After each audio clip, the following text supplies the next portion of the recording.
দর্শক, আমাদের মরিচ চাষিরা যে কারণে মরিচ চাষে লসের সম্মুখীন হয় সেটা হলো যে মরিচ গাছে বর্ষার সময় অবশ্যই ঝড় বৃষ্টির কারণে যদি মরিচের গাছটা গোড়াটা মানে বাতার সাথে নড়ে হেলিয়ে দিলে পরে সেই ক্ষেত্রে গাছে গোড়া নড়ে গেলে সেই গাছটা 100% স্টক করার ঝুঁকি থাকে, কারণ শিকড় নষ্ট হয়ে যায়।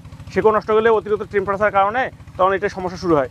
সেজন্য মরিচ ক্ষেত্রে গাছের গোড়টা যেন নড়তে না পারে, হার্ড করে গাছ খুঁটি দিতে হবে এবং খুঁটিটা গাছের গোড়া দিয়ে গাছের গোড়া থেকে দুইটাকে বাঁধন দিতে হবে। এই দেখেন, এই জায়গায় এই জায়গায় একটা আর বেডটা বর্ষাকালে অবশ্যই উঁচু করতে হবে, দুই পাশে স্লোপিং করতে হবে। যদি উঁচু না করে সেক্ষেত্রে পানিটা জমি থাকালে হবে। এই যে দেখেন এই জায়গায় গাছ দেখেন এনে লাগাইছে, এই যে গাছটা রয়েছে উপরে বাঁধন এবং খুঁটিটা অতটা শক্ত না, পাকাপোক্ত না, সেই জন্য এই গাছটা স্টক হয়ে গেছে। কারণ গাছটা সবসময় বাতাসে দোলার কারণে আপনি দেখেন এই যায় এবং গাছের গোড়টা নিচু থাকার কারণে এই গাছটা স্টক করতেছে এবং এটা এমন কাজে এই গাছটা হবে না, এটা গাছ উঠে ফেলতে হবে।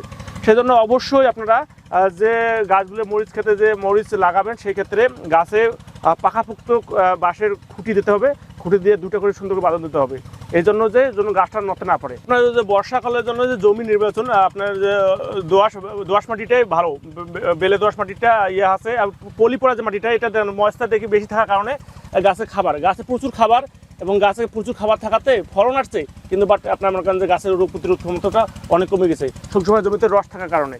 আর আমরা মনে করেন যে সময় আপনার বারবার বলতেছি যে গাছে খুঁটি বর্ষাকালে অবশ্যই গাছে খুঁটি দিতে হবে, আরও যদি ভালো হয় দুই পাশে দুটো খুঁটি দিয়ে নিচ থেকে সুন্দর করে দুটো বাঁধন দিতে হবে, এই বাঁধনটা নিচে দিতে হবে, এই জন্য যে গাছ কোনো জন্য মানে বাতাসের মধ্যে ঝাঁকি না পায়। ঝাঁকি পেলে গাছ যখন মনে করেন ঝাঁকি হবে সেই ক্ষেত্রে মরিচের ফলন অনেকটাই ঘাটতি হয়ে যাবে এবং ফল হবে না। আর যখন ওই শিকড় ওইখান থেকে পচা শুরু হয় ওইখান থেকে আপনার ব্লাস্ট হয়ে গাছটা নষ্ট হয়ে যায়, ঠিক আছে। এবং মনে করেন যে এটা হলো জাতটা হলো বিজলি প্লাস 2020 এবং ফলন মাশাআল্লাহ অনেক ভালো যেভাবে আসছে। এবং আমাদের কৃষক ভাই বললো যে গতকালকে এটা হারভেস্ট করে ফেলছে, তারপর অনেক ফলন দেখেন এবং মরিচের কালার শেপ চতুর্দিকে অনেকটাই ভালো, যে মনে করেন যে ফলন এবং এই ধরনের মরিচগুলো এখনও হয় নাই। আর মনে করেন যে প্রতি সপ্তাহে যখন যে কৃষক ভাইরা মরিচ চাষাবাদ করছেন প্রতিবারে হারভেস্ট করার পরেই আপনার জৈব সার যে খাবারটা আপনারা মালচিং পদ্ধতি করলে মালচিংয়ের নালার মধ্যে দিয়ে দেবেন।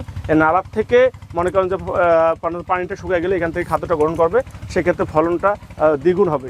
আর যদি বারবার ফলন নেওয়া যায়, যদি গাছে কোনো খাবার না দেন তাহলে সেক্ষেত্রে ফলনটা ভালো হবে না।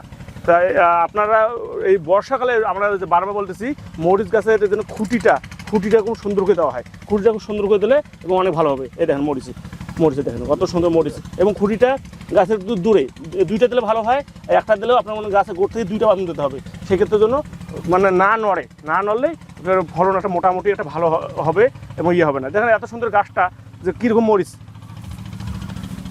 ছিল দেখেন, গাছটা মনে স্টক করে মারা গেছে, কত সুন্দর মরিচ ছিল। এই ভুলটা করা যাবে না, এই ভুল করলে কৃষকটা অনেকটা মার খাবে। এবং বেডের সাইজটা যেমন বেডটা আছে এই বেডটা যেন এখানে নিচু এটা মাটিটা তুলে উপর দিয়ে স্লোপিং করতে হবে। এই মাছটা উঁচু থাকবে, দুই পাশে নিচু থাকবে, গাছে গোড়া যেন পানি বাজি না থাকে। পানি বাজি থাকলে যদি পানিটা যখন বেডে চলে যাবে এবং পানি নিষ্কাশনের অবশ্যই ব্যবস্থা থাকতে হবে, না হলে সেক্ষেত্রে গাছে আবার ঢলে পড়ানো গোড়া পচা রোগটা প্রচুর হবে। মরিচের ক্ষেত্রে যেন পানি দেওয়ার সঙ্গে সঙ্গে যে পানিটা খেয়ে ফেলে এরকম জমি নির্বাচন করতে হবে এবং উঁচু নিচু জমিটা যেন সমতল হয় সেদিকে লক্ষ্য রাখতে হবে। এই দেখেন মরিচের ফলন এবং গাছের বয়স মনে করেন যে আচ্ছা মুস্তাফিজ ভাই, এটা গাছ গালা কতদিন হলো এটা আপনার জমিটাতে? এটা মনে করেন যে 60 থেকে 65 দিন। আচ্ছা 62 দিন কতটা কয়বার ফলন উঠেছে এটাতে? আমি মানে গতকালকে প্রথম হারভেস্ট করছি, মানে ওই অতিরিক্ত বৃষ্টির কারণে গাছটা যে আমার গ্রোথ ছিল সেটা নষ্ট হয়ে গেছে। আচ্ছা গতকালকে এই জমি থেকে কতটুকু হারভেস্ট করছেন আপনি? প্রায় 2 মনের কাছাকাছি। 2 মনের কাছাকাছি জমি হলো 20 শতক। এর পরেরটা দেখা যাচ্ছে ডাবল হয়ে যাবে ইনশাআল্লাহ। জি। ধন্যবাদ।